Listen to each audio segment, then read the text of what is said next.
అందరికీ నమస్కారం. ఎలా ఉన్నారు? బాగున్నారు కదా? రైట్. ఈరోజు పుస్తకం గురించి తెలుసుకుందాం.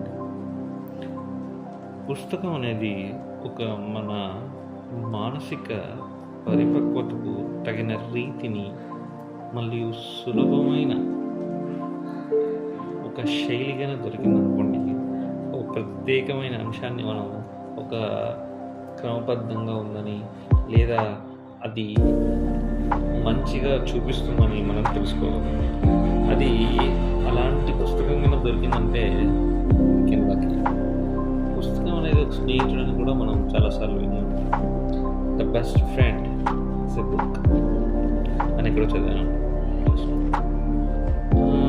మళ్ళీ మనకు అన్నిటికీ అంటే ఏదైనా విషయం గురించి మనం తెలుసుకోవాలంటే ఒక పుస్తకాన్ని ప్రామాణికంగా తీసుకుంటే మంచిది మనకు తెలుస్తున్నాం.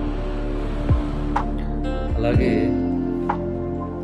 మనం ప్రతిరోజు మనం ఏదో నిశ్శబ్దంగా ఉండిపోకుండా ఒక మౌనం వహిస్తూ కూడా మనం చేయగలిగే ఒక పని పుస్తకం చదవగలం.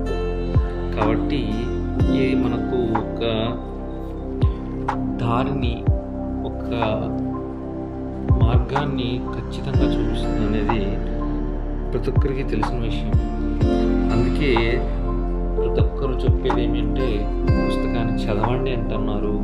అలాగే ఆ పుస్తకాన్ని చదవడం మాత్రమే కాకుండా పుస్తకాన్ని రాయండి అనేది కూడా ఇప్పుడు కొత్తగా వినపడుతుంది. ఎందుకంటే పుస్తకంలోని అంశాలను గురించి మనకు తగిన విధంగా మన అనుభవాలను క్రోడీకరించి మనం ఒక పుస్తకాన్ని రాయగలిగితే ఆ పుస్తకం మరొకరికి చేయూతనిస్తుందనే విషయాన్ని ఖచ్చితంగా చెప్పవచ్చు. అలాగే ఇది ఒక మార్గదర్శిగా ప్రధాన మార్గదర్శిగా కూడా కొద్దిసార్లు పనిచేస్తుంది. అందుకే ముందు ఒక వాక్కు ద్వారా మాత్రమే జరిగిన విద్యాభ్యాసం అంతా ఇప్పుడు ఒక పుస్తకాల రూపంలో ఒక పుస్తకాన్ని ప్రామాణికం చేస్తూ ఉన్న విషయాల మీదుగా నడుస్తుంది. అందుకే ఈరోజు మనం పుస్తకం చదవడం అనేది ఒక మంచి అలవాటును చేసుకుంటున్నాం కూడా.